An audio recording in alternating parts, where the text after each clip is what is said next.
नमस्कार साथियों, बंटी क्लासेस में आप सभी का स्वागत है। तो आज हम 911 पेपर की तीसरी क्लास स्टार्ट करने जा रहे हैं। ठीक है, इम्पोर्टेंट क्वेश्चन आंसर की। इससे पहले हम आपकी 2 क्लास कंप्लीट करा चुके हैं। 911 पेपर यानी कि विज्ञान शिक्षण, पेडागोजी ऑफ साइंस। इस सब्जेक्ट में बहुत ज़्यादा बच्चे फेल होते हैं, तो आपको इस सब्जेक्ट को अच्छे से पढ़ना है, अच्छे से समझकर पढ़ना है। द्वितीय वर्ष वालों की क्लास है। ठीक है, सेकेंड ईयर वाले बच्चे की क्लास है जो ऑप्शनल सब्जेक्ट होती है, वैकल्पिक सब्जेक्ट होती है।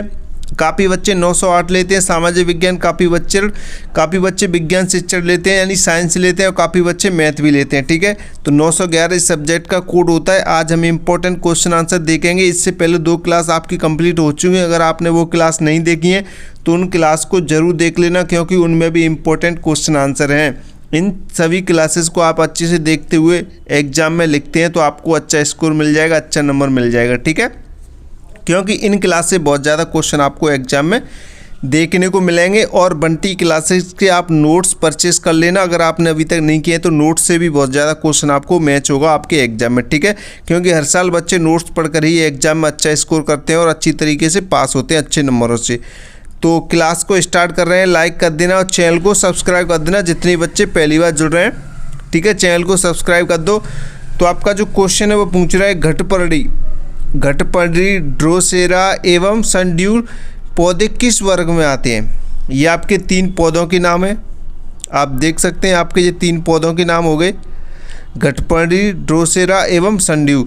तो ये आपके किस वर्ग के पौधे में आते हैं ये आपको बताना है। ठीक है, अच्छे से समझना है। काफ़ी बच्चे तो पहली बार नाम ही सुन रहे होंगे इन पौधों का। ठीक है, तो घटपर्णी जो पौधा होता है आपका, घटपर्णी हो गया, एक ड्रोसेरा हो गया और संड्यू हो गया। ठीक है, तो ये पौधे किस में आते हैं, कीटवच्छी पौधे में आते हैं, जिन्हें हम मांसाहारी कहते हैं। ठीक है, मांसाहारी पौधे कहते हैं जी। कौन से पौधे में आएंगे, कीटवच्छी में। ठीक है, कीटवच्छी पौधे कौन कौन से होते हैं, घटपर्णी, ड्रोसेरा एवं संड्यू। ठीक है, इनको हम थोड़ा व्याख्या सहित समझेंगे और अच्छे से आपको समझ में आएगा। ठीक है, थोड़ा क्लियर अच्छे से समझेंगे। कुछ पौधे ऐसे स्थानों पर उगते हैं जहां मिट्टी एवं पोषक तत्व जैसे नाइट्रोजन कम होते हैं। ठीक है, कुछ पौधे ऐसे स्थानों पर उगते हैं जहां मिट्टी में पोषक तत्व कम होते हैं, इसलिए ये पौधे अपनी विशेष पत्तियों की मदद से कीड़ों को पकड़कर उन्हें पचाते हैं और उनसे पोषण प्राप्त करते हैं। ऐसे पौधों को कीटवच्छी पौधे कहा जाता है। क्लियर, आपको समझ में आ गया होगा। काफ़ी जो मिट्टी होती है, स्थान होते हैं, वहाँ पे जो मिट्टी होती है उसमें क्या है, पोषक तत्वों की कमी होती है, जैसे नाइट्रोजन वगैरह की कमी होती है। तो वहाँ पे जो पौधे उगते हैं तो उनकी जो पत्तियाँ होती हैं, जो विशेष पत्तियाँ होती हैं, उनकी मदद से वो क्या करते हैं, कीड़ों मकोड़ों को खाते हैं और फिर उन्हें यानी कीड़े मकोड़े एकदम पकड़ लेते हैं, जकड़ लेते हैं। जैसे कीड़े मकोड़े उनके पास आते हैं तो वो पत्तियों की सहायता से कीड़ों मकोड़ों को जकड़ लेते हैं और उन्हें पचा लेते हैं, यानी उनका अवशोषण पोषण कर लेते हैं। ठीक है, तो उन पौधों को क्या कहते हैं, ऐसे पौधों को कीटवच्छी पौधे कहते हैं जो मांसाहारी होते हैं। ठीक है, क्लियर। अब उदाहरण सहित समझेंगे। ठीक है, एक एक उदाहरण ले रखा है हमने, अच्छे से समझाएंगे आपको, क्योंकि ये क्वेश्चन इंपॉर्टेंट है। यहाँ से काफ़ी तरह के क्वेश्चन बन सकते हैं, 1 नंबर 2 नंबर, ऑब्जेक्टिव सब्जेक्टिव सब तरह के क्वेश्चन बन सकते हैं। ठीक है, तो हम सबसे पहले देखें कीटवच्छी, जिसे हम पिचर प्लांट कहते हैं। ठीक है, घटपर्णी। ठीक है, घटपर्णी के बारे में बात करेंगे तो इसकी पत्तियां घड़े के आकार, जो घटपर्णी पौधा होता है इसकी पत्तियां घड़े के आकार की होती हैं। कैसी होती हैं, घड़े के आकार की होती है। इसमें मीठा रस होता है जिससे कीड़े आकर्षित होकर अंदर गिर जाते हैं और बाहर नहीं निकल पाते हैं। ठीक है, घटपर्णी पौधे के बारे में अगर आपसे पूछता है कि घटपर्णी क्या होता है, इसके बारे में लिखिए, तो आप ये चीज़ें लिख सकते हैं जो हम आपको बता रहे हैं। जो घटपर्णी पौधा होता है इसकी पत्ती कैसी होती हैं, घड़े के आकार की होती हैं। इसमें मीठा रस होता है इनकी पत्तियों में, जिससे कीड़े क्या है, इस पौधे की तरफ, इनकी पत्तियों की तरफ आकर्षित होते हैं और इसके अंदर गिर जाते हैं और फिर बाहर नहीं निकल पाते हैं। ठीक है, क्लियर। उसके बाद आप दूसरा देखेंगे, ड्रोसेरा देखेंगे, ड्रोसेरा या संड्यू, ये दोनों सेम ही है। ठीक है, ड्रोसेरा या संड्यू, इसकी जो पत्तियां होती हैं वो चिपचिपा पदार्थ होता है। इनकी पत्तियों में कैसा होता है, इनकी पत्तियों में चिपचिपा पदार्थ होता है। जब कोई कीड़ा पत्ती पर बैठता है तो वह चिपक जाता है और पौधा उसे पचा लेता है। ठीक है, जो ड्रोसेराए और या सनड्यू जो पौधे होते हैं, इनकी जो पत्तियां होती हैं वो कैसी होती हैं, चिपचिपे पदार्थ की होती हैं। ठीक है, इनकी पत्तियों में क्या होता है, चिपचिपा पदार्थ होता है। जब कोई कीड़ा इन पत्तियों की तरफ आकर्षित होता है, इन पत्तियों पर बैठता है, तो वहीं वो चिपक जाता है, इन्हीं पत्तियों से चिपक जाता है। जब वो जो कीड़ा है वो उन पत्तियों से चिपकता है, तो उस पौधा फिर क्या करता है, उस पौधा उन कीड़ों को क्या कर लेता है, पचा लेता है। ठीक है, क्लियर। नेक्स्ट क्वेश्चन की तरफ बढ़ते हैं। नेक्स्ट क्वेश्चन क्या कह रहा है, नेक्स्ट क्वेश्चन कह रहा है विज्ञान की प्रकृति की विशेषताएं कौन कौन सी हैं।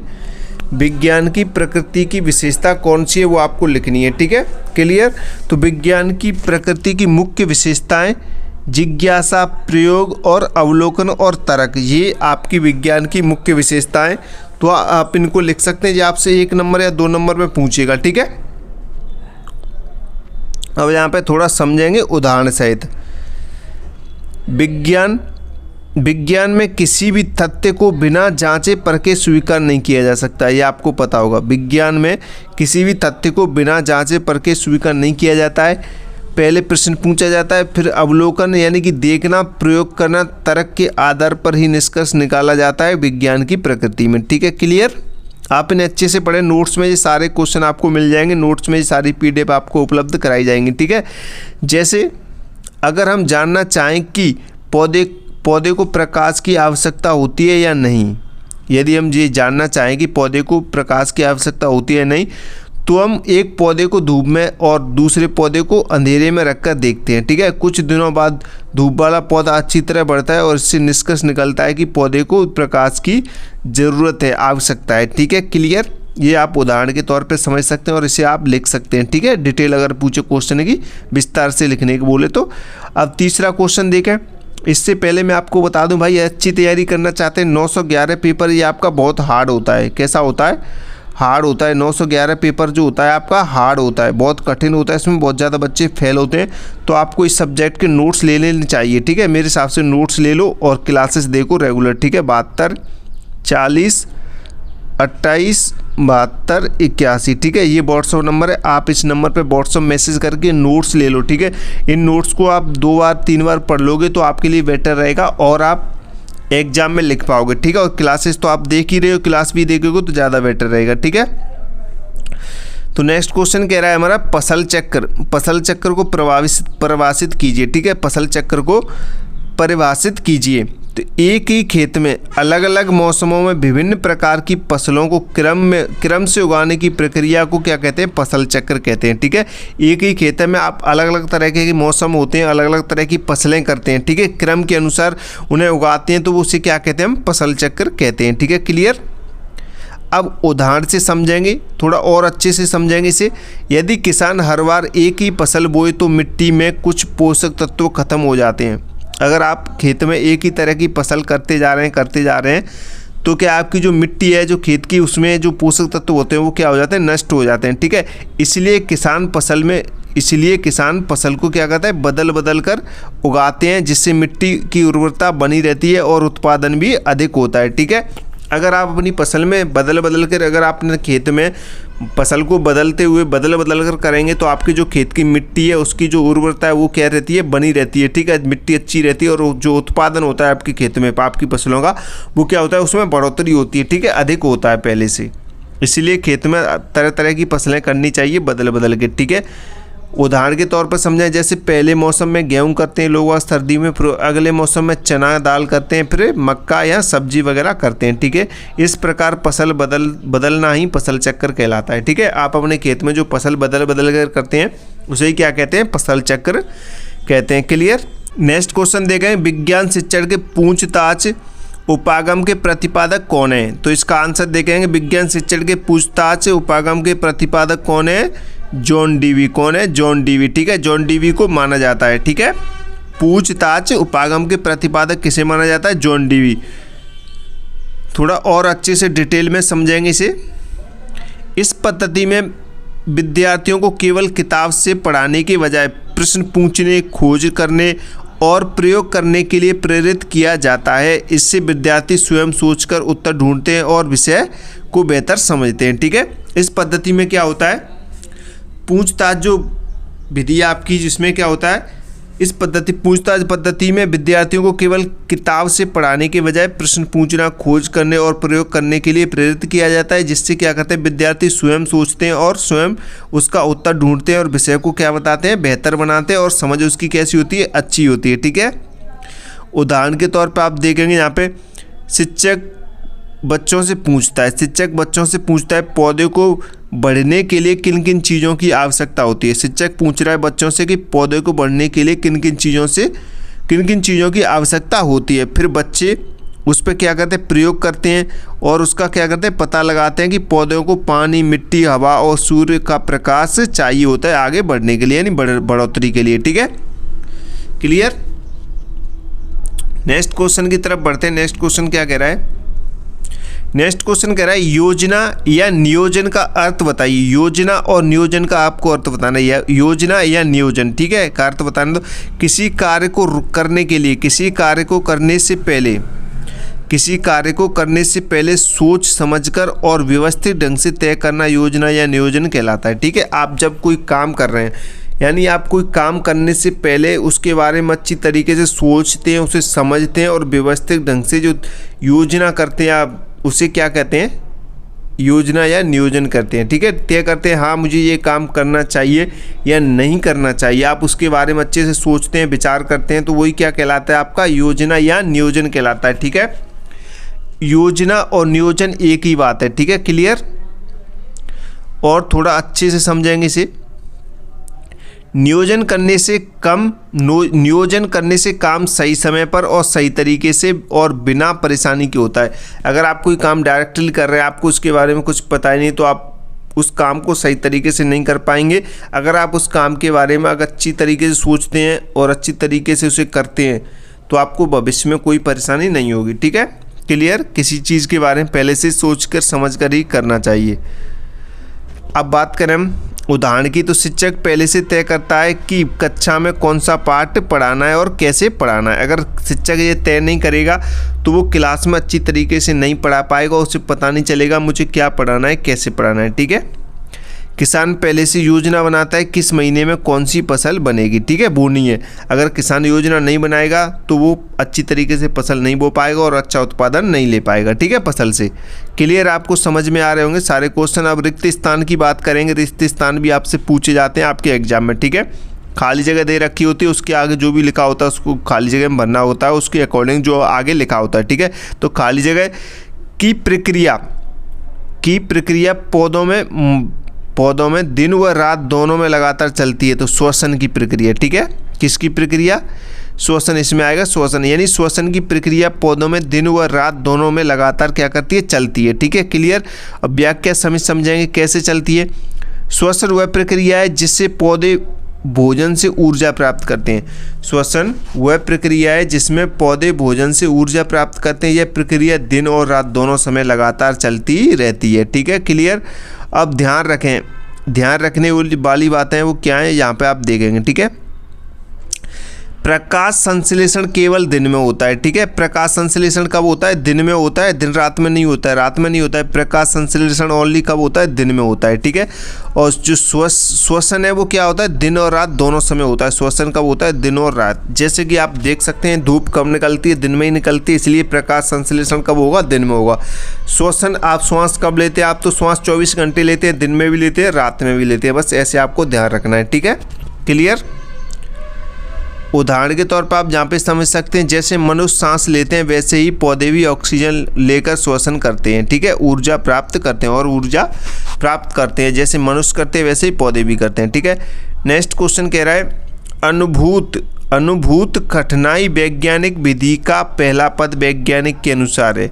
अनुभूत कठिनाई वैज्ञानिक विधि का पहला पद वैज्ञानिक के अनुसार, ये किसने किया है, ये जॉन डीवी के अनुसार है। ठीक है, इसमें जॉन डीवी आएगा, यानी अनुभूत कठिनाई वैज्ञानिक विधि का पहला पद वैज्ञानिक जॉन डीवी के अनुसार है। किसके अनुसार है, जॉन डीवी। किस वैज्ञानिक के अनुसार, जॉन डीवी के अनुसार। ठीक है, व्याख्या सहित समझेंगे, फिर उदाहरण भी समझाएंगे। ठीक है, वैज्ञानिक जॉन डीवी के अनुसार वैज्ञानिक विधि की शुरुआत समस्या या कठिनाई से महसूस करने से होती है। ठीक है, समस्या या कठिनाई को महसूस करने से होती है, इसे अनुभूत कठिनाई कहते हैं। क्लियर। अनुभूत कठिनाई आपसे पूछता है तब भी आप ये आंसर लिख सकते हैं। अनुभूत कठिनाई एक बार और अच्छे से पढ़ेंगे। वैज्ञानिक जॉन डीवी के अनुसार वैज्ञानिक विधि की शुरुआत समस्या या कठिनाई को महसूस करने से होती है, इसी को क्या कहते हैं? अनुभूत कठिनाई कहते हैं। ठीक है, क्लियर। उदाहरण से समझेंगे यहाँ पे, जैसे पौधे सूख क्यों रहे हैं, जैसे पौधे सूख क्यों रहे हैं, पानी उबालने पर भाप क्यों बनती है। जब ऐसी समस्या या प्रश्न मन में आता है तब वैज्ञानिक सोच शुरू होती है। ठीक है, क्लियर।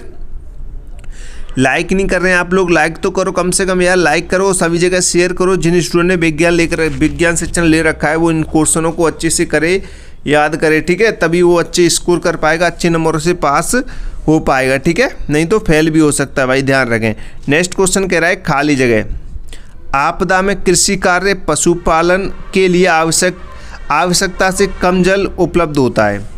आपदा में कृषि कार्य पशुपालन के लिए आवश्यकता से कम जल उपलब्ध होता है, तो सूखा। इसका राइट आंसर क्या हो जाएगा? सूखा।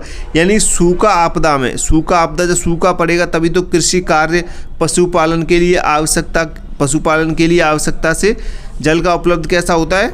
कम होता है। ठीक है, व्याख्या समझेंगे। जब लंबे समय तक वर्षा नहीं होती है, और पानी की कमी हो जाती है तो उस स्थिति को क्या कहते हैं? सूखा कहते हैं। ठीक है, उस स्थिति को क्या कहते हैं? सूखा कहते हैं। इसमें खेती और पशुपालन दोनों क्या होते हैं? प्रभावित होते हैं। ठीक है, अगर पानी नहीं होगा, सूखा पड़ेगा तो आप अच्छे से खेती नहीं कर पाएंगे, खेती नहीं होगी तो आप पशुपालन कैसे करेंगे?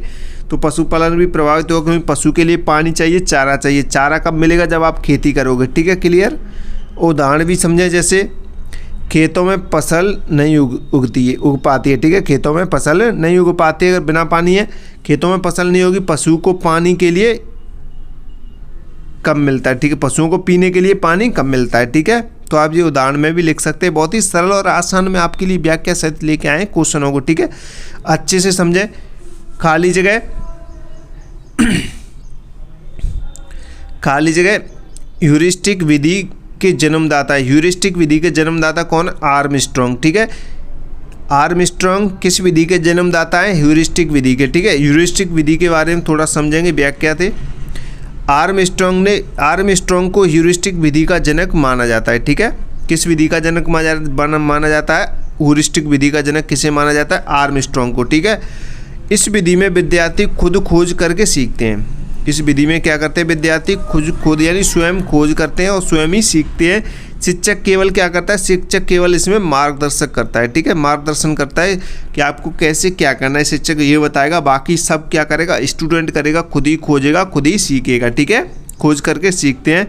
उदाहरण के तौर पर आप यहाँ पे देखेंगे, अगर विद्यार्थी को यह पता करना है कि पानी कब उबलता है तो शिक्षक उन्हें प्रयोग करने के लिए कहेगा और विद्यार्थी खुद परिणाम खोजेगा। ठीक है, शिक्षक नहीं करेगा इसका प्रयोग, ओनली शिक्षक बताएगा कि कैसे क्या करना है, बाकी खोज आपको करनी है, विद्यार्थी को ही करनी है। ठीक है, और परिणाम भी आपको ही खोजने, फिर आप उससे ही सीखेंगे कि आपने कैसे खोज की और क्या सीखने को मिला आपको। ठीक है, क्लियर। नेक्स्ट क्वेश्चन की तरफ बढ़ते हैं। तो नेक्स्ट क्वेश्चन से पहले मैं आपको यही कहूँगा, अगर आपने इस क्लास को लाइक नहीं किया है तो भाई लाइक कर दो, इंपॉर्टेंट क्वेश्चन आंसर है। और चैनल पे पहली बार है तो चैनल को सब्सक्राइब करें और बेल आइकन ऑन रखें न्यू से न्यू अपडेट्स के लिए। और टेलीग्राम इंस्टाग्राम फॉलो कर लो, लिंक आपको नीचे डिस्क्रिप्शन में मिल जाएगी। ठीक है, न्यू से न्यू अपडेट्स के लिए। और मैं आपको एक इंपॉर्टेंट जानकारी दे दूँ, अगर आपने पढ़ती क्लासेस के नोट्स नहीं लिए हैं तो नोट्स जरूर ले लेना भैया, नहीं तो आप बाद में पछताओगे कि सर हम आपके नोट्स ले लेते तो ज़्यादा बेटर रहता। ठीक है, कि नोट्स जरूरी है, इंपॉर्टेंट है नोट्स। ठीक है, एग्जाम क्लियर करना है तो। अब नेक्स्ट क्वेश्चन कह रहा है खाली जगह। पाठ योजना में पूर्व ज्ञान पर आधारित बिंदु है। पाठ योजना में पूर्व ज्ञान पर आधारित बिंदु है तो वो कौन सा है? प्रस्तावना। ठीक है, प्रस्तावना पाठ योजना में पूर्व ज्ञान पर आधारित बिंदु है। सबसे पहले प्रस्तावना कैसे, व्याख्या से समझेंगे, फिर उदाहरण भी बताएंगे। ठीक है, पाठ पढ़ाने से पहले शिक्षक छात्रों को पुराने ज्ञान से जोड़कर विषय की शुरुआत करते हैं, इसे हम क्या कहते हैं? प्रस्तावना कहते हैं। ठीक है, जैसे कोई भी पाठ स्टूडेंट को पढ़ाया जाएगा, क्लास में आपकी पढ़ाया जाएगा, तो शिक्षक क्या करेगा? पहले उस पाठ को पढ़ाने से पहले उसके बारे में क्या करेगा? थोड़ी बहुत जानकारी आपको देगा, यानी उस पाठ से पहले जो भी उसका पूर्व ज्ञान रहेगा उससे जोड़कर आपके पाठ की शुरुआत करेगा। ठीक है, जैसे उदाहरण से समझेंगे यहाँ पे हम, अगर नया पाठ क्या है? जल चक्कर का है, तो शिक्षक पहले उससे उससे क्या करेगा, पूछ सकता है। तो शिक्षक पहले पूछ सकता है क्या, बारिश कैसे होती है, पानी कहाँ से आता है। जल चक्र आपकी क्लास में शिक्षक आया, जल चक्र पढ़ाएगा तो आपसे प्रश्न पूछेगा जल चक्र के बारे में, क्या आप जल चक्र के बारे में जानते हो। तो ये बताए चलिए कि बारिश कैसे होती है। तो आप लोग बताएंगे सर बारिश से ऊपर से होती है, पहले बादल बनते हैं, ऐसे ऐसे गिरते हैं, सर ये होता है वो होता है, आप इनके बारे में बताएंगे। ठीक है, पानी कहाँ से आता है, आप कहोगे कि सर समुद्र से भाप बन के उड़ता है पानी, फिर बादल बनते हैं, फिर पानी वर्षा होती है। ठीक है, तो आप ये सारी चीज़ें कहेंगे जब जल चक्र आपको शिक्षक पढ़ाएगा। तो पूर्व ज्ञान से जोड़कर ही तो पढ़ाएगा ताकि आपको जल्दी और आसानी से समझ आ सके। ठीक है, इससे विद्यार्थी को पहले ज्ञान सक्रिय हो जाता है। ठीक है, आपका ज्ञान क्या है, एक्टिव हो जाएगा जो भी आपके अंदर होगा। ठीक है, क्लियर। नेक्स्ट क्वेश्चन देखते हैं। अब आपके एमसीक्यू क्वेश्चन आगे, यहाँ पे एमसीक्यू आपको देखने। ठीक है, एमसीक्यू ऑब्जेक्टिव क्वेश्चन आपको मिलेंगे देखने को। ठीक है, जमीन के ऊपर व कभी जमीन के नीचे रहने वाले जीवों के लिए मानव द्वारा बनाए गए आवास को क्या कहते हैं। जमीन के ऊपर व कभी जमीन के नीचे रहने वाले जीवों के लिए मानव द्वारा बनाए गए आवास को क्या कहते हैं। ये क्वेश्चन हम आपको पहले करा चुके हैं सब्जेक्टिव में। ठीक है, अब ये ऑब्जेक्टिव में आपसे पूछा जा रहा है तो उसे हम क्या कह रहे हैं, टेरारियम कहते हैं। ठीक है, क्या बोलते हैं उसे, टेरारियम बोलते हैं। ठीक है, जैसे ज़मीन के नीचे जो भी कीड़े मकोड़े रहते हैं, जो जीव रहते हैं ज़मीन के नीचे, वो मानव द्वारा किसमें बना, जो आवास उनके रहने के लिए बनाया जाता है उसे क्या कहते हैं, टेरारियम कहते हैं। ठीक है, क्लियर, टेरारियम कहते हैं। अब इसकी थोड़ी सी व्याख्या समझेंगे। टेरारियम वह कृत्रिम आवास होता है जिसे मनुष्य जमीन या मिट्टी में रहने वाले छोटे जीवों और पौधों के लिए बनाते हैं। ठीक है, उदाहरण के तौर पर जैसे केंचुआ, छोटे पौधे आदि आप उसमें रख सकते हैं, कीड़े मकोड़े। ठीक है, जैसे इनको कांच के बर्तन में मिट्टी डालकर रखा जाता है, इसे टेरारियम कहते हैं। ठीक है, एक वाक्य में आपसे पूछे तो आप ये लिख सकते हैं। दूसरा क्वेश्चन देखेंगे, प्रभावी अधिगम प्रक्रिया के लिए प्रभावी माध्यम है। प्रभावी अधिगम प्रक्रिया के लिए प्रभावी माध्यम है तो क्या हो जाएगा, इसका मूल्यांकन, इसका राइट आंसर हो जाएगा। ठीक है, मूल्यांकन। इसकी व्याख्या समझेंगे कैसे।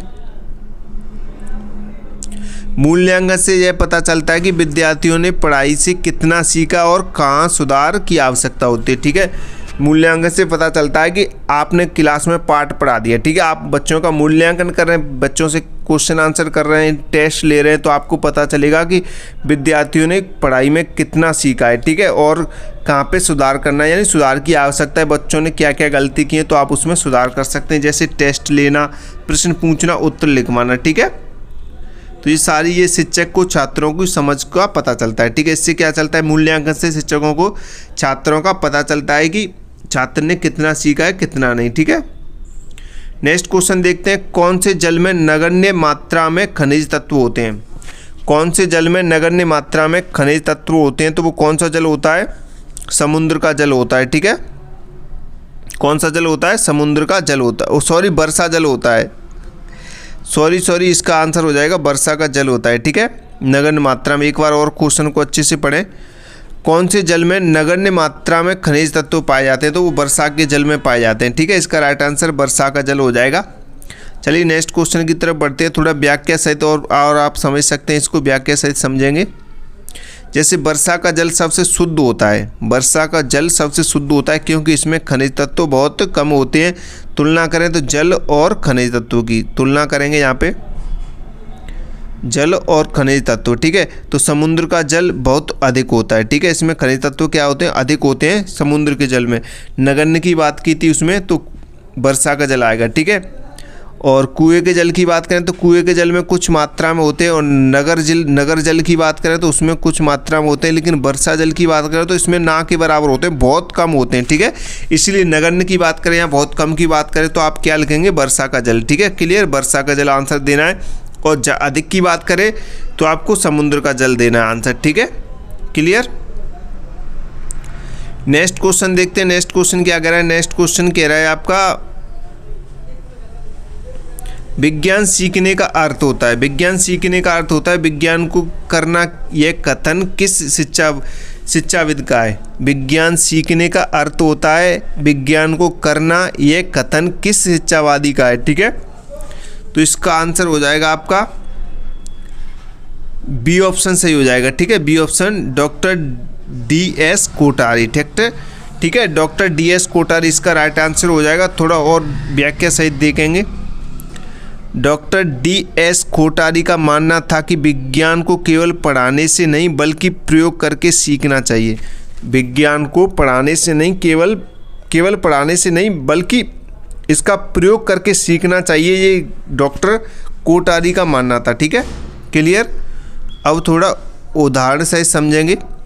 किताबों में बिजली पढ़ना, ठीक है, किताब में बिजली पढ़ना, बैटरी और बल्ब छोड़कर प्रयोग करना। दूसरा तरीका है असली विज्ञान सीखना। ठीक है, तो आप ये उदाहरण के तौर पे ये लिख सकते हैं।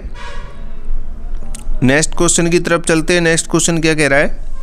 नेक्स्ट क्वेश्चन कह रहा है निम्नलिखित जंतुओं में परजीवी पोषण से संबंधित उदाहरण है। निम्नलिखित जंतुओं में परजीवी पोषण से संबंधित उदाहरण है। परजीवी की बात कर रहा है, तो ये आपके विकल्प दे रखे हैं, तो इसका जो राइट आंसर हो जाएगा वो जू हो जाएगा। ठीक है, परजीवी से संबंधित क्या हो जाएगा? जू हो जाएगा। ठीक है, परजीवी, निम्नलिखित जंतुओं में परजीवी पोषण से संबंधित क्या हो जाएगा? जू हो जाएगा। ठीक है, बाकी तीन नहीं होंगे, बकरी, हाथी, केंचुआ नहीं होगा। थोड़ा व्याख्या समझेंगे, आपको जल्दी समझ में आ जाएगी। ठीक है, परजीवी वह जीव होते हैं जो किसी दूसरे जीव के शरीर में भोजन प्राप्त करता है और उसे हानि पहुंचाता है। ठीक है, ये इसकी व्याख्या हो जाएगी। परजीवी के बारे में आप इसे अच्छे से पढ़ेंगे, आपको क्लियर हो जाएगा। परजीवी वह जीव होता है जो किसी दूसरे जीव के शरीर से भोजन प्राप्त करता है और उसे हानि पहुंचाता है। तो जो जूं होता है, जिसे हम जूंगा बोलते हैं, मनुष्य के सिर में रहकर खून चूसती है। ठीक है, जूं होती है वो मनुष्य के सिर में रहकर खून चूसती है, इसलिए यह क्या है? परजीवी है। ठीक है, क्लियर। उदाहरण के लिए आप देख सकते हैं और भी हैं, जैसे जू हो जाएगा, जोंक हो जाएगा और फीता कृमि हो जाएगा। ठीक है, क्लियर। अब नेक्स्ट क्वेश्चन देखते हैं। नेक्स्ट क्वेश्चन क्या कह रहा है?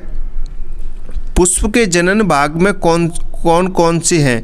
पुष्प के जनन भाग कौन कौन से हैं? पुष्प के जनन भाग कौन कौन से हैं? तो पुष्प के जनन यानी प्रजनन भाग दो होते हैं। कितने होते हैं भाग? दो होते हैं। ठीक है, कौन कौन से? पहला होता है पुंकेसर। ठीक है, पुंकेसर यानी नर जनन अंग होता है। ठीक है, पुंकेसर नर जनन अंग होता है। दूसरा आपका स्त्री केसर होता है, इसे अंडप बोलते हैं, मादा जनन अंग होता है। ठीक है, स्त्री केसर यानी मादा जनन अंग होता है, पुंकेसर नर जनन अंग होता है। ठीक है, पुष्प के कितने भाग होते हैं? जनन के दो भाग होते हैं। क्लियर, आप ये लिख सकते हैं, व्याख्या सहित समझेंगे थोड़ा और सरल तरीके से। फूल पौधों का प्रजनन अंग होता है। फूल पौधों का प्रजनन अंग होता है। फूल के अंदर ही बीज बनने की प्रक्रिया होती है, इसलिए इसके लिए दो मुख्य भाग काम करते हैं, पुंकेसर और स्त्री केसर। ठीक है, जैसे यहाँ पे पुंकेसर यानी कि यह फूल का नर जनन अंग होता है। इसमें परागकण बनते हैं। ठीक है, इसमें क्या बनते हैं? परागकण बनते हैं। इसे अच्छे से पढ़ेंगे। दूसरा भाग की बात करें, भाग कौन कौन से होते हैं इसमें? परागकोश और तंतुकोश। ठीक है, ये दो भाग होते हैं इसके। और स्त्री केस की बात करें, स्त्री केसर यानी अंडप भी बोलते हैं इसे। यह फूल का मादा जनन अंग होता है। ठीक है, इसमें बीज बनने की प्रक्रिया होती है। अब इसके भाग की बात करें, स्त्री केसर के भाग की बात करें, तो इसमें वर्तिकाग्र होता है, वर्तिका और अंडाशय होता है। ठीक है, ये तीन भाग होते हैं इसके। उदाहरण के तौर पे आप यहाँ पे समझेंगे, गुलाब, गुड़हल, सूरजमुखी आदि फूलों में ये दोनों जनन अंग पाए जाते हैं। ठीक है, क्लियर। आप इन क्वेश्चन को अच्छे से पढ़ें, नोट्स में समझें, और आप इसे अच्छे से पढ़ेंगे तो आपको ज़्यादा समझ में आएगा। नोट्स अगर आपने परचेस कर रखे होंगे तो। ठीक है, इनको अच्छे से पढ़ें। बहुत ही सरल और आसान भाषा में बनाए गए नोट्स से आपको जल्दी समझ में आएंगे। तो आप नोट्स क्या है, परचेस कर लो। मैं तो यही कहूँगा, आप नोट्स परचेस कर लोगे तो ज़्यादा बेटर रहेगा। मैं आपको नंबर नोट करा देता हूँ, 72 40 28 72 81।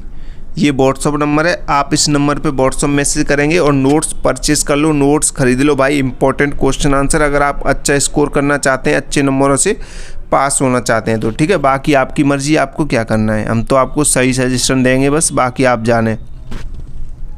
नेक्स्ट क्वेश्चन कह रहा है सिरस बादल बनने का कारण बताइए। सिरस बादल बनने का कारण है ऊंचाई पर जल वाष्प के बहुत अधिक ठंड होकर बर्फ़ के छोटे छोटे कणों में बदल जाने से सिरस बादल बनते हैं। ठीक है, यानी ऊंचाई पर जल वाष्प के बहुत अधिक ठंडा होकर, ऊंचाई पर जल वाष्प के बहुत अधिक ठंडा होकर बर्फ़ के छोटे छोटे कणों में बदल जाने से क्या बनते हैं? सिरस बादल बनते हैं। ठीक है, क्लियर। थोड़ी और सरल व्याख्या समझेंगे इसकी। पृथ्वी से जल वाष्प बनकर ऊपर आकाश में जाता है। पृथ्वी से जल वाष्प बनकर ऊपर आकाश में जाता है। आपने देखा होगा जहाँ पे पानी होता है वो सूख जाता है कुछ दिन में। क्यों सूख जाता है? क्योंकि वो जल वाष्प बनकर कहाँ उड़ जाता है? आकाश में उड़ जाता है, ऊपर चला जाता है। ठीक है, फिर वहाँ पे क्या होता है? बहुत अधिक ऊंचाई पर तापमान बहुत कम होता है। ठीक है, यहाँ पे नीचे ज़मीन में तापमान अधिक है, लेकिन आप जितनी ऊंचाई पर जाते जाएंगे ऊपर तो वहाँ पे क्या होगा? तापमान बहुत कम होता चला जाएगा। ठीक है, वहाँ क्या होगा? फिर जलवाष्प यानी बर्फ़ के छोटे कणों में बदल जाएगा। ठीक है, जो जलवाष्प है वो नीचे से पानी जो उड़कर गया है ऊपर, भाप बन के उड़ के गया है, वो ऊपर जाके क्या हो जाएगा? बर्फ़ के छोटे टुकड़ों में क्या हो जाएगा? बदल जाएगा। ठीक है, यही कण मिलकर क्या बनाते हैं? cirrus बादल बनाते हैं। क्लियर? आपको अच्छे से समझ में आ गया होगा पॉइंट के माध्यम से। ठीक है, अब cirrus बादल होते हैं उनकी विशेषताएँ देखेंगे। अगर आपसे पूछता है जो cirrus बादलों की विशेषताएं लिखिए तो ये बहुत ऊंचाई पर बनते हैं। ठीक है, जो cirrus बादल होते हैं ये बहुत अधिक ऊंचाई पर बनते हैं, पतले और सफ़ेद दिखाई देते हैं। पतले और सफ़ेद दिखाई देते हैं, अक्सर रुई या पंख जैसे दिखते हैं। ठीक है, अक्सर रुई या पंख जैसे दिखाई देते हैं। अगर आप ऊपर देखोगे, आपने देखे होंगे cirrus बादल जो कि पानी वाले बादल नहीं होते हैं, बहुत ही बर्फ़ एकदम अच्छे दिखाई देते हैं। उनका मतलब सफ़ेद जैसे बादल, रुई जैसे दिखाई देते हैं। ठीक है, और जो आकाश का रंग होता है वो नीला नीला हो जाता है, ये वाइट कलर के दिखाई देते हैं, वही cirrus बादल आपने देखे होंगे। ठीक है, नेक्स्ट क्वेश्चन देखते हैं। नेक्स्ट क्वेश्चन कह रहा है पाठचर्या से आप क्या समझते हैं? जो पाठचर्या होती है उससे आप क्या समझते हैं, ये आपको लिखना है। जो विद्यालय में विद्यार्थियों को पढ़ाने के लिए निर्धारित सभी विषयों, गतिविधियों और शिक्षण कार्यक्रमों के पूरे समूह को क्या कहते हैं? पाठचर्या कहते हैं। आपको जितना कुछ पढ़ाया जाता है विद्यालय में, जो सारी चीज़ें होती हैं, सभी विषयों की गतिविधियाँ, शिक्षण कार्यक्रम जो भी होता है उससे क्या बोलते हैं? पाठचर्या बोलते हैं। ठीक है, कैरिकुलम बोलते हैं। ठीक है, कैरिकुलम कहते हैं। और इसे सरल व्याख्या में समझेंगे। पाठचर्या केवल किताबों तक सीमित नहीं होती है। पाठचर्या केवल किताबों तक सीमित नहीं होती, बल्कि इसमें कई चीज़ें शामिल होती हैं। जैसे पाठचर्या में शामिल होते हैं पढ़ाए जाने वाले विषय। आपके कोई सी विषय हो सकते, सभी विषय हो सकते हैं, हिंदी, गणित, विज्ञान, शिक्षण, जो भी आप हैं। जैसे DLED में 10 सब्जेक्ट हैं तो वो सारी की सारी सब्जेक्ट आपकी किस में आएंगी? पाठचर्या में शामिल होंगी। ठीक है, आपकी पाठ्य पुस्तक, प्रयोग और प्रैक्टिकल, खेल कूद, सांस्कृतिक गतिविधियाँ, ये सब किस में आएंगी? पाठचर्या में आएंगी। ठीक है, पाठचर्या और पाठ्यक्रम दोनों अलग अलग होते हैं। क्लियर? अब यहाँ पे उदाहरण समझेंगे। स्कूल में साल भर जो पढ़ाया जाए, स्कूल में साल भर जो पढ़ाया जाता है और कराया जाता है, जैसे गणित पढ़ाना, विज्ञान के प्रयोग कराना, खेल कूद, ठीक है, भाषण प्रतियोगिता, ये सभी क्या है? ये सभी क्या है? पाठचर्या का ही हिस्सा है। ठीक है, पाठचर्या का ही हिस्सा है। तो आपको अच्छे से क्लियर समझ में आ रहे हैं सारे क्वेश्चन? उम्मीद है अच्छे से समझ में आ रहे होंगे आपको। नेक्स्ट क्वेश्चन की तरफ बढ़ते हैं। नेक्स्ट क्वेश्चन क्या कह रहा है? नेक्स्ट क्वेश्चन कह रहा है आकलन का अर्थ बताइए। आकलन होता क्या है, इसका आपको अर्थ बताना है। ठीक है, आकलन के बारे में आपको बताएंगे थोड़ा अच्छे से डिटेल से। ठीक है, 3 नंबर 4 नंबर में आपसे पूछे तो आप लिख पाएँ अच्छे से। आकलन वह प्रक्रिया है जिसके द्वारा विद्यार्थी के ज्ञान, समझ, कौशल और प्रगति का पता लगाया जाता है। आकलन से शिक्षक यह जान पाते हैं कि विद्यार्थी ने पढ़ाई को कितना समझा है और उन्हें आगे किस प्रकार की सहायता की आवश्यकता होती है बच्चों को। ठीक है, आकलन के माध्यम से शिक्षक विद्यार्थी की कमियों और योग्यताओं को पहचान सकते हैं और उसके अनुसार शिक्षण में सुधार भी कर सकते हैं। ठीक है, अगर बच्चों को नहीं समझ में आ रहा, थोड़ा बहुत शिक्षक अपने आकलन में सुधार करे और बच्चों को समझाए। ठीक है, उदाहरण के तौर पे आप यहाँ पे देख सकते हैं, जैसे शिक्षक परीक्षा, मौखिक प्रश्न, प्रोजेक्ट या कक्षा गतिविधियों के माध्यम से विद्यार्थियों का आकलन करते हैं। ठीक है, ये सारी चीज़ों से आप शिक्षक क्या करता है? परीक्षार्थियों को यानी विद्यार्थियों का आकलन करता है। ठीक है, शिक्षक परीक्षा लेता है, मौखिक प्रश्न पूछता है, प्रोजेक्ट या कक्षा गतिविधियों के माध्यम से विद्यार्थियों का आकलन किया जाता है। ठीक है, क्लियर? नेक्स्ट क्वेश्चन की तरफ बढ़ते हैं। नेक्स्ट क्वेश्चन कह रहा है वैज्ञानिक विधि किसे कहते हैं? वैज्ञानिक विधि किसे कहते हैं आपको अच्छे से समझनी। ठीक है, तो किसी समस्या या तर्क का प्रयोग और निरीक्षण के आधार पर समाधान खोजने की प्रक्रिया को वैज्ञानिक विधि कहते हैं। किसी समस्या का तर्क, प्रयोग और निरीक्षण के आधार पर समाधान खोजने की प्रक्रिया को वैज्ञानिक विधि कहते हैं। यह विधि वैज्ञानिक तथ्यों को सही तरीके से समझने में मदद करती है। ठीक है, अब वैज्ञानिक विधि के जो मुख्य चरण हैं उनके बारे में बात करेंगे। वैज्ञानिक विधि के मुख्य चरण इस प्रकार हैं। कैसे? समस्या की पहचान करना, ठीक है, अनुमान लगाना, प्रयोग करना, परिणाम का अवलोकन करना, निष्कर्ष निकालना, ठीक है। ये वैज्ञानिक विधि के मुख्य चरण हैं। आप इन्हें लिख सकते हैं अच्छे से, उदाहरण सहित और समझेंगे बेहतर तरीके से। यदि हमें यह जानना है कि पौधे की वृद्धि में पानी का क्या प्रभाव होता है, तो हम दो पौधे लेते हैं, एक को पानी देते हैं और दूसरे को नहीं देते हैं, तो कुछ दिनों बाद दोनों के विकास को देखते हैं, निष्कर्ष निकालते हैं। जिसे आप पानी नहीं देंगे उस पौधे को, वो पौधा सूख जाएगा, जिस पौधे को आप पानी देते हैं वो हरा भरा रहेगा और उसकी बढ़ोतरी अच्छी तरीके से होगी, ठीक है। नेक्स्ट क्वेश्चन देखते हैं। किसी एक मृतजीवी पौधे का नाम लिखिए। किसी एक मृतोपजीवी पौधे का नाम लिखना है आपको, ठीक है। जो जीव मृत और सड़े गले पदार्थ से अपना भोजन प्राप्त करता है उन्हें क्या कहते हैं? मृतोपजीवी कहते हैं, ठीक है, मृतोपजीवी कहा जाता है। क्लियर? मृतोपजीवी पौधे के बारे में आप अच्छे से जानें। जो जीव मृत और सड़े गले पदार्थों को अपना भोजन बना लेता है उन्हें मृतोपजीवी कहा जाता है। जैसे और भी समझें, थोड़े और डिटेल में अच्छे से सरल में समझेंगे। ये जीव प्रकृति में सफाई का कार्य करते हैं, ठीक है, क्योंकि ये सड़े गले चीज़ों को यानी वेस्ट चीज़ों को खाते हैं, क्योंकि ये सड़े गले पदार्थों को नष्ट करते हैं, ठीक है। क्लियर? उदाहरण में समझेंगे। जैसे मशरूम को क्या कहते हैं? कुकुरमुत्ता भी कहते हैं, ठीक है। फफूंदी, फंगस। मशरूम मृत पत्तियों और सड़ी गली लकड़ी से भोजन प्राप्त करता है, ठीक है। नेक्स्ट क्वेश्चन देखते हैं। नेक्स्ट क्वेश्चन क्या कह रहा है? वस्तुनिष्ठ परीक्षा के गुण और दोष लिखिए। वस्तुनिष्ठ परीक्षा के आपको गुण और दोष दोनों लिखने हैं, ठीक है। जैसे वह परीक्षा जिसमें प्रश्नों के निश्चित और छोटे उत्तर होते हैं, बहुविकल्पीय प्रश्न, एमसीक्यू, सही गलत आदि, उसे वस्तुनिष्ठ परीक्षा कहते हैं। जैसे आपकी जो एमपीडीएलएड की जो परीक्षा होती है इसमें भी आपके वस्तुनिष्ठ प्रश्न पूछे जाते हैं 15 नंबर के, ठीक है। 5 नंबर के आपके एमसीक्यू पूछे जाते हैं। एमसीक्यू 5 नंबर के, 5 नंबर के आपके एक वाक्य वाले पूछे जाते हैं और 5 नंबर के आपके रिक्त स्थान वाले पूछे जाते हैं। इसलिए आपके 15 नंबर के 15 क्वेश्चन ऑब्जेक्टिव हो गए। जैसे हमने इस क्लास में शुरुआत की थी वो वस्तुनिष्ठ प्रश्नों से की थी, ठीक है, ऑब्जेक्टिव से। अब इसके गुण जानेंगे, फिर उसके दोष भी लिखेंगे, ठीक है। तो गुण क्या है? गुण देखेंगे। सबसे पहले इसमें पक्षपात की संभावना कम होती है, ठीक है। पक्षपात की संभावना कैसी होती है? कम होती है। उत्तर पुस्तिका की जांच जल्दी और आसान होती है, ठीक है, क्योंकि छोटे छोटे 4 ऑप्शन है, आप उन्हें जल्दी से पता है सही से करके आप जल्दी जांच कर सकते हैं। इससे अधिक पाठ्यक्रम का परीक्षण किया जा सकता है। परिणाम अधिक और सटीक स्पष्ट होता है, ठीक है।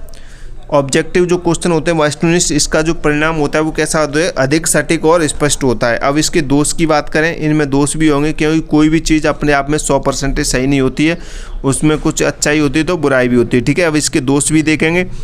इससे विद्यार्थी रचनात्मकता और विचार शक्ति का पूरा परीक्षण नहीं कर पाते हैं, क्योंकि कभी कभी तुक्का भी लग जाता है इसमें, और प्रश्न बनाना कठिन और समय लेने वाला होता है, ठीक है, क्योंकि 4 ऑप्शन देने होते हैं भाई, तो कठिन समय अधिक लगेगा और कठिन भी होगा। कई बार विद्यार्थी अनुमान लगाकर भी उत्तर सही कर देते हैं, ठीक है। जैसे प्रतियोगी परीक्षाओं में एमसीक्यू प्रश्न पूछे जाते हैं। जितनी भी आपकी प्रतियोगी परीक्षा होती हैं उनमें ज़्यादा से ज़्यादा एमसीक्यू प्रश्न पूछे जाते हैं, ठीक है। क्लियर? तो आज की क्लास हम यहीं पे समाप्त करते हैं। ये आपके 911 पेपर जो 911 पेपर है, 911 पेपर की आपकी ये कौन सी क्लास होगी? तीसरी क्लास कंप्लीट होगी इंपॉर्टेंट क्वेश्चन आंसर की, ठीक है। अब नेक्स्ट आपकी चौथी क्लास आएगी, उसमें भी हम आपको इंपॉर्टेंट क्वेश्चन आंसर कराएंगे। अगर आपने बंटी क्लासेस के अभी तक नोट्स नहीं लिए हैं तो आप नोट्स ले लो। 72 40 28 72 81, ये हमारा व्हाट्सअप नंबर है। आप इस नंबर पर व्हाट्सअप मैसेज करेंगे और नोट्स परचेज़ कर लेंगे, क्योंकि ये मौका आपके पास लास्ट साल है, आपको अच्छे से स्कोर करना है। आप देख रहे हैं हमने जो क्वेश्चन आपको करा रहे हैं क्लासेस में, नोट्स आप देख रहे हैं, ये बहुत ही सरल और आसान में।